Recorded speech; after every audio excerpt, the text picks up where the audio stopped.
नमस्कार। The Hindu originals YouTube channel के कार्यक्रम टॉकिंग पॉलिटिक्स के एक और एपिसोड में आपका स्वागत है। मैं हूं द हिंदू की पॉलिटिकल एडिटर निस्तुला हेब्बार। इस शो में हम घरेलू राजनीति की सुर्खियों में बनी खबरों के पीछे की कहानी को विस्तार से समझने की कोशिश करते हैं। पश्चिम बंगाल में चुनाव प्रचार अब थमने की ओर है और गुरुवार को पहले चरण का मतदान होना है। हालांकि पिछले हफ्ते हमने एक बड़ी हलचल देखी। इंडियन पॉलिटिकल एक्शन कमेटी, जिसे आईपैक के नाम से जाना जाता है, ने अपने दफ्तरों को समेटना शुरू कर दिया है। ये वही राजनीतिक सलाहकार कंपनी है जिसकी वर्ष 2021 से राज्य की सत्ताधारी तृणमूल कांग्रेस टीएमसी क्लाइंट रही है। टॉकिंग पॉलिटिक्स का ये अंक इसी विषय पर है कि आखिर ऐसा क्यों हुआ और इस कदम का क्या असर हो सकता है।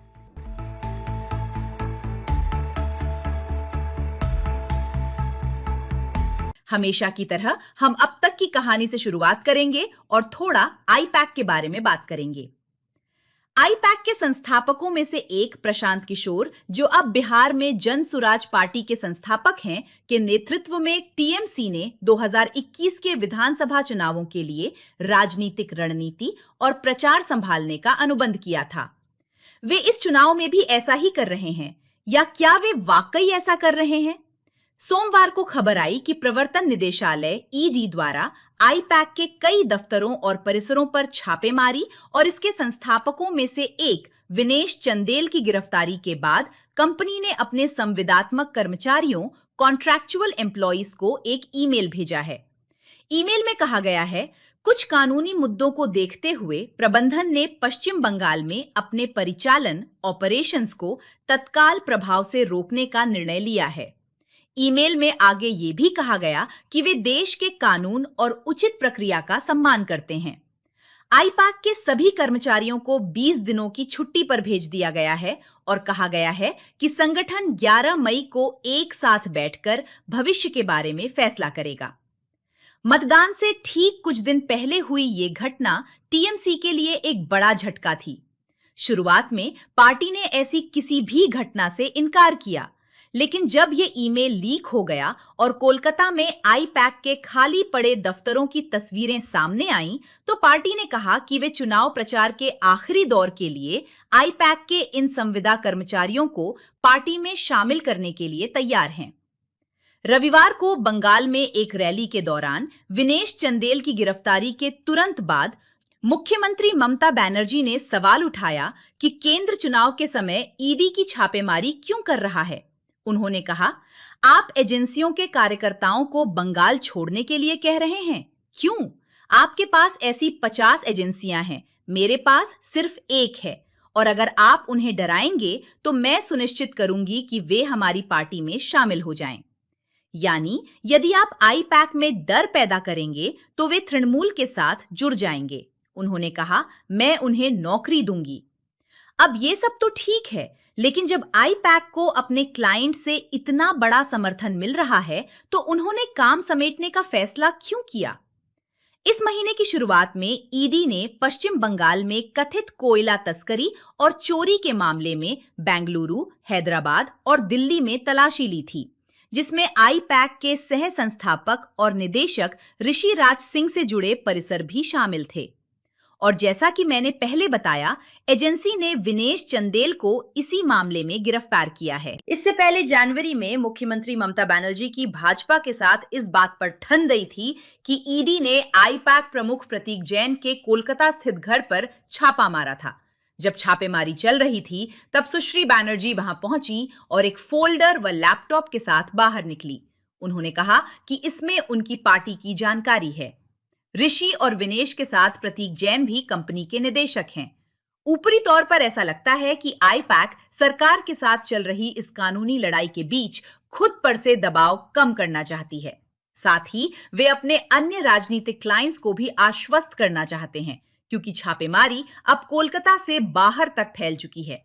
ये सिर्फ टीएमसी और आईपैक का मामला नहीं है, ये मूल रूप से आईपैक के अन्य क्लाइंट्स को भी एक संदेश है कि हम आप पर भी इस तरह का दबाव बना सकते हैं। कोलकाता में काम रोकना अन्य क्लाइंट्स को यह भरोसा दिलाने के लिए भी है कि कंपनी इस मुद्दे से निपट रही है और इसे सुलझाने की पूरी कोशिश कर रही है। आईपैक के लिए पॉलिटिकल कंसल्टिंग के 1 दशक से अधिक समय के बाद इस मामले में ये एक नया मोड़ है। इस संगठन ने कभी भाजपा के लिए बहुत कम और विपक्षी दलों के लिए ज्यादा काम किया है। आईपैक की स्थापना 2014 के चुनाव के बाद प्रशांत किशोर ने की थी। उस टीम के कई सदस्य citizens for accountable governance (CAG) का हिस्सा थे, जिसने 2014 के लोकसभा चुनाव अभियान में काम किया था, जिससे प्रधानमंत्री नरेंद्र मोदी केंद्र की सत्ता में आए थे। इसके बाद भाजपा संगठन और प्रशांत किशोर के बीच भविष्य की राह को लेकर मतभेद हुए और दोनों के रास्ते जुदा हो गए। रास्ते अलग होने पर भाजपा ने स्पष्ट रूप से कहा था, वो एक कंपनी है जिसे भाजपा ने काम पर रखा था। अब चुनाव हो गया है तो आपका काम खत्म हुआ। अब सरकार उस राजनीतिक दल द्वारा चलाई जानी चाहिए जो निर्वाचित हुआ है। इसके बाद प्रशांत किशोर और अन्य लोग चाय पे चर्चा जैसे अभियान चलाने में मदद करने के बाद भाजपा से अलग हो गए और आईपैक का गठन किया। अपने वर्तमान स्वरूप में आईपैक का अगला बड़ा अभियान 2015 का बिहार विधानसभा चुनाव था, जहां जेडीयू, आरजेडी और कांग्रेस के महागठबंधन ने भाजपा को करारी शिकस्त दी थी। इस जीत ने चुनावी रणनीतिकार के रूप में आईपैक की साख स्थापित कर दी और भारतीय राजनीति में प्रोफेशनल पॉलिटिकल कंसल्टिंग के औपचारिक आगमन की घोषणा हुई। तब से आईपैक के क्लाइंट्स में दिल्ली और पंजाब में अरविंद केजरीवाल और आम आदमी पार्टी, उत्तर प्रदेश में कांग्रेस, बंगाल में ममता बनर्जी, 2019 के चुनावों में वाईएसआरसीपी और 2021 में डीएमके शामिल रहे हैं। कुछ वर्ष पहले प्रशांत किशोर खुद की पार्टी जन सुराज बनाकर कंपनी के कामकाज से अलग हो गए हैं। कुछ लोगों का कहना है कि ऐसा टीम के साथ मतभेदों के कारण हुआ है, तो कुछ का मानना है कि वे हमेशा से ही राजनीतिक करियर बनाना चाहते थे। मूल आईपैक से निकले अन्य समूहों ने भी अपनी अलग राह बनाई है और उनके अपने क्लाइंट्स हैं। वर्तमान में आईपैक जगन मोहन रेड्डी की वाईएसआरसीपी और तमिलनाडु के आगामी चुनावों के लिए एमके स्टालिन की डीएमके के लिए काम कर रहा है। सूत्रों के अनुसार यूपी चुनावों के लिए इसने अखिलेश यादव की समाजवादी पार्टी के साथ भी काम शुरू कर दिया है। विपक्ष का तर्क है कि कानून प्रवर्तन एजेंसियों द्वारा राजनीतिक परामर्शदाताओं पर नकेल कसना एक खतरनाक मिसाल है, जिन्हें आमतौर पर विशिष्ट रणनीतिक गतिविधियों के लिए रखा जाता है।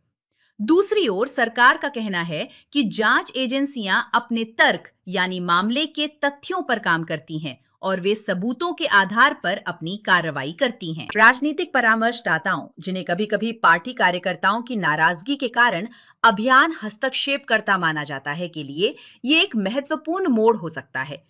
अक्सर देखा गया है कि ये सलाहकार आकर उस नेता के बेहद करीबी बन जाते हैं जिसकी कार्यकर्ता वर्षों से वफादारी से सेवा कर रहे होते हैं, और उन कार्यकर्ताओं को वैसी पहुंच नहीं मिल पाती। मैंने खुद अपनी आंखों से बहुत अधिक नाराजगी और ईर्ष्या देखी है। लेकिन इन फर्मों के लिए सिर्फ आईपैक ही नहीं, बल्कि हर उस फर्म के लिए जो किसी राजनीतिक दल के साथ काम कर रही है, ये या तो एक निर्णायक मोड़ हो सकता है या फिर उनके पेशे का एक ऐसा जोखिम जिसे उन्हें स्वीकार करना होगा। पश्चिम बंगाल के चुनाव न केवल राज्य के लिए बल्कि देश के राजनीतिक माहौल के लिए भी महत्वपूर्ण है। इस चुनाव में कई अवधारणाओं का परीक्षण हो रहा है। ये मुद्दा इस विशेष चुनाव चक्र के बाद भी दिलचस्पी का केंद्र बना रहेगा, क्योंकि ये राजनीतिक परामर्शदाताओं की कहानी के विकास में एक और अहम पड़ाव है। हम इस क्षेत्र में होने वाले अगले घटनाक्रमों पर नजर रखेंगे। आज के लिए बस इतना ही। हमारा शो देखने के लिए आपका बहुत बहुत शुक्रिया। अगले हफ्ते आपसे फिर मुलाकात होगी।